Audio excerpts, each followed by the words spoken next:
a disguise, Yeah. but it's, again, it's just something that after a while you do become anesthetized to it. And so the avoidance, I think the universal avoidance tactic now is a smartphone, isn't it? Yeah. Well, It just makes I think, for me, if they're going to get money off me, they've got to smell. If they smell, then it's win-win, isn't it, for them? Give them $1. If they smell, they've got to be homeless, surely. Yeah. When you're going to pay them to get away from you. Exactly, you know what I mean. And like I always say, I see Miguel out and I say to him, Miguel, here's $1, mate. Leave me alone. Works every time. works every time. No, and he's dressed up in all his posh clothes and he parks around the corner in his posh car. It's not good. Yeah, but Miguel doesn't have a posh car. And he doesn't leave you alone when you pay him. Bless his heart. We miss him, don't we? We miss him. He's actually working right now. He's making money. He's tending bar. No, he's not. He's not, mate. He's on the streets. Waiting for the lights. That's what he's doing. That's what he's telling you. But he is working, of course. But he's not. He's at no bar. He's working. Nope. No. It's bar in quotation marks. It's his front now. He doesn't want to tell us what he's really doing. He's busting a gut now to defend himself. You probably provoked a call back on that one anyway. I can't wait for that one. Can't wait for it. My favorite panhandler of all time, I'll leave it with this one. I'm driving in South Tampa, right? And I see a guy on a median with a mannequin. Not a mannequin. I'm sorry, a dummy. He had a dummy. Okay. And so it's like howdy doody, And the guy's out there. He is a vagrant ventriloquist with a dummy. And to me, it was, and even the dummy had tattered clothes on. Oh, that's perfect. And it was so amazing. I don't typically give money, but it was so amazing. I stopped in the middle of traffic and ran out laughing hysterically and gave him $5. Yeah. Well, in situations like that, if they're going to do something, they're providing entertainment. Like the guy that dances there. I don't know if he's around anymore, but there was the guy in right off of like Nebraska, Florida, Fowler, that whole intersection area there that would stand there and dance the whole time. And I don't have a problem paying somebody for entertainment value at least. Yeah, it's funny. We had all these alcohol stories, and we never even got into them. But No. we do like to end the segment with the Badass of the Week, the first segment, so we might as well do that. So tonight's Badass of the Week, we'll spare you the singing like we usually do because, let's face it, Mike's kind of the one that carries the note on that. Yeah. So. It wouldn't sound good. Yeah. So the Badass of the Week. You've got to do it. You've got to do it in his honor. Oh, yeah? You think? Oh, all right. You got to start it, though. Oh, shit. I'm the worst singer ever, man. All right. Dun, dun, dun, dun, dun, the Badass of the Week. Badass of the Week. Yeah. That was bad. That was terrible. Yeah. Yeah, thanks, John. Was this the bad voice of the week or the badass of the week? But no, tonight's badass is Jeopardy contestant. What's her name again? Do you have it in front of you? The article? I don't have the name. Her name's Talia. That's all I got out of it. But yeah, tell the backstory. If anybody's familiar with the SNL skit with Will Ferrell playing Alex Trebek, the Celebrity Jeopardy, there was one where Norm Macdonald went out as Burt Reynolds and then changed his name to Turd Ferguson, and it was just part of the bit there that was funny. But this contestant on Real Jeopardy actually tricks Alex Trebek into saying Turd Ferguson. And I've got the audio of it here. I'll play it. Category for final is Oscar-nominated songs, and here's the clue. This song from a 1999 animated film about censorship had a word censored from its Oscar performance. 30 seconds, players, good luck. You came up with this as your response for final. Let's see. What is the love ballad of Turd Ferguson? P.S. Hi, Mom. Nope. Sorry. You know what I love is how smooth... Dude, Trebek is a beast. Oh, yeah. He is... I mean, how smooth that was. Well, have you ever heard the... I saw an episode of Jeopardy, and one of the the interesting facts when they get into talking to the contestants midway through the game, and one of them, she was talking about, watching a James Bond marathon and going through the entire set in a weekend. And he asked her who her favorite Bond was. And she said, well, Sean Connery. And he said, oh, I thought you were going to say that. And he goes, any of you who are fans of late night TV understand that Sean Connery and I don't get along too well, or something like that. So he referenced it actually on the show one day. It was pretty interesting. Well, Trebek, there was a story one time wasn't that long ago, actually. I think it was only a couple years ago, where he was attacked. Someone tried to mug him, and Trebek beat his ass. No. Yeah. Huh. I don't know if it's just an urban legend. Maybe it's a Chuck Norris probably type of story, but that's the story. That was the buzz I heard back in the day. So apparently he's still got it. Yeah. But I guess if you attack him, when you go to attack him, every piece of dialogue has to be the question, right? It can't be. Can I have your wallet? Yeah. That's all he understands, right? Everything has to be in the form of a question. Give me your wallet. I'm sorry. That was not the form of a question. No, that was not the answer. You can't have my wallet. That's not the correct answer.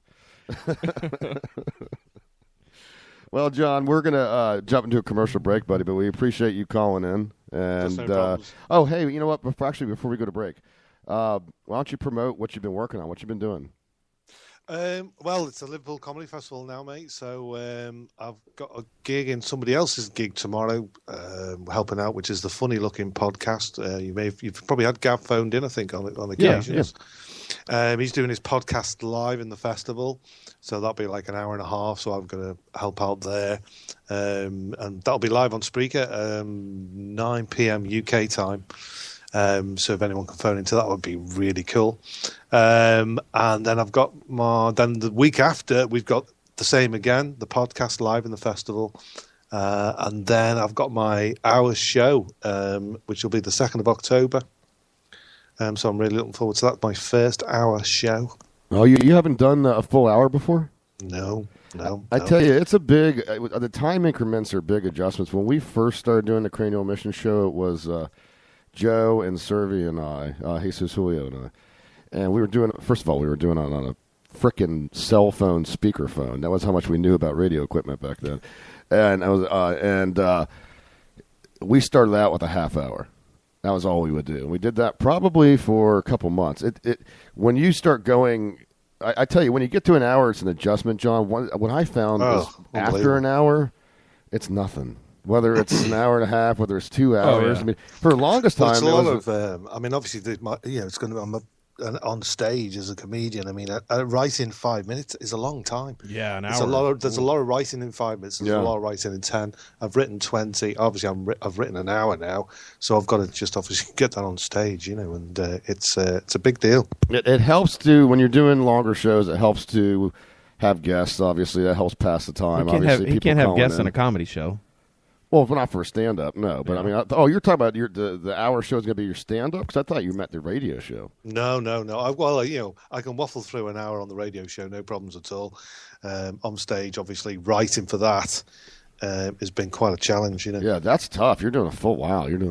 That's going to be, well, hey, we got to get some clips from you. Once you get that, I'm assuming it's going to be recorded as you're doing it, and... it's going to be great. I'm really looking forward to it, honest to God. And there's so much going on in the new year because I'm going to come over again in March, come and watch a bit of hockey. Cool. So I'll probably doing a few gigs when I come over again with Chris Gorgeous.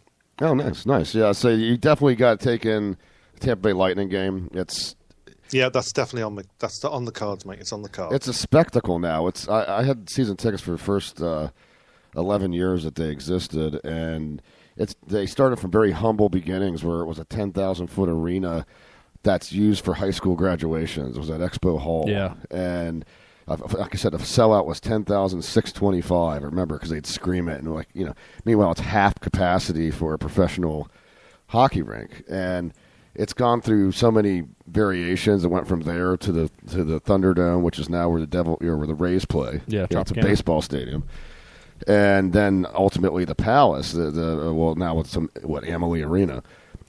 But even the stages of advancement with that, where all of a sudden you have that unbelievable scoreboard. Oh, yeah. You have the Tesla coils. I mean, John, it's electric when you're in there, man. Literally. I mean, you're hearing the... They got a giant pipe organ, too. Yeah, that's one of the biggest in the world, I think. Yeah, it's a spectacle now. It didn't start out that way, but it's, as a Tampa fan, to go through that whole 20-something year process now.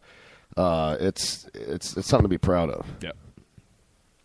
I can't wait for it, because each time I come over, I'm going to get something in. So obviously hockey in March, and then maybe the year after, I'll be over again anyway later on in the year. But I'll definitely get some American football in and some baseball in at some point as the years go by. Well, if you plan on going to those games and you plan on drinking, then make sure you save up for a while, buddy. Because if you want like 3 beers, it's going to cost you like $60 frickin'. I mean, it seems like every time you go to the game, the beer is more expensive. Oh, yeah. It's ridiculous, isn't it? Absolutely ridiculous. I was down in Brighton last week, which is like the south of the UK, complete south. You can't go any further.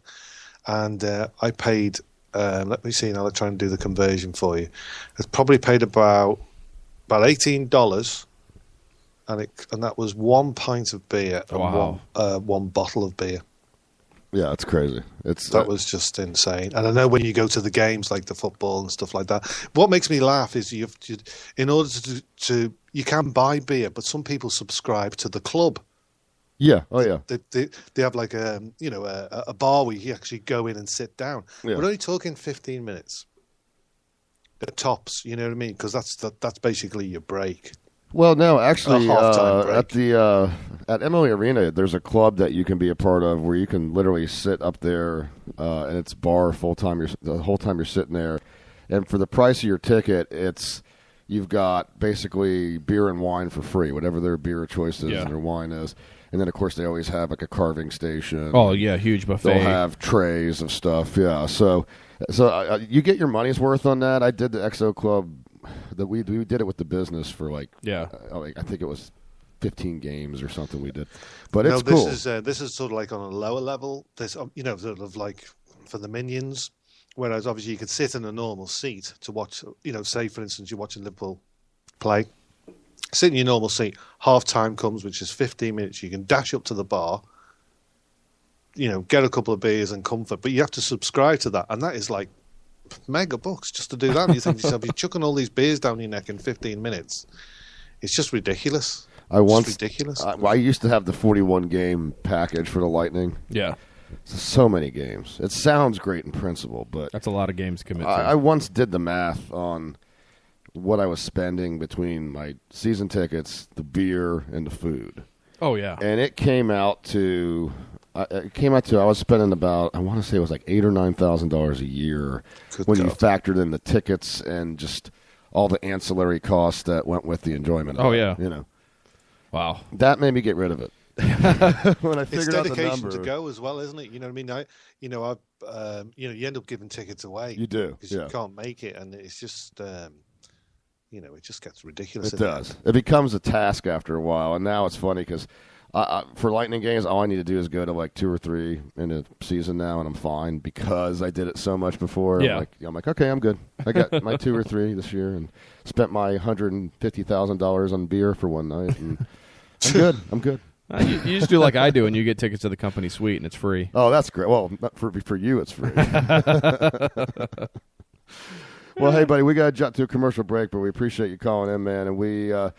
Hey, best of luck on your stand-up, and keep us apprised of everything. Well, boys, keep doing what you're doing. You're doing a great job. Well, thank you, sir. Thanks, John. Okay, guys, take care. All right, you too, buddy. Bye. All right, well, it's the Cranial Mush Show. Ran a little late on that segment. Didn't even talk alcohol. How random was that? But that was cool. Cool of John to call in. And absolutely. Who knew that conversation would evolve just from you going to the convenience store and picking up Bud Light. So I guess that qualified as the longest beer call of all time. 30 minutes. So we're going to jump to a quick commercial break. All you Craniacs, stay with us. When we get back, some food news. Maybe. I mean, we can never go any show without having food news in it, right? So, all right, stay with us. We'll be right back. Howdy, folks. It's your old pal Bubba Clinton here. On the heels of the overwhelming success of my novelty condom line known as Billy Bags, I've been urged by my female constituency to create Bildos, a new line of sex toys for all you tarts, which I personally guarantee will please your lady parts. First up the bat is the JFK. This majestic rubber dong will end any missile crisis blockading your panty hamster. This Bildo comes complete with a fully adjustable internal spine, proven to tickle any G-spot. Upgrade to the Deluxe, which includes exploding head action. For you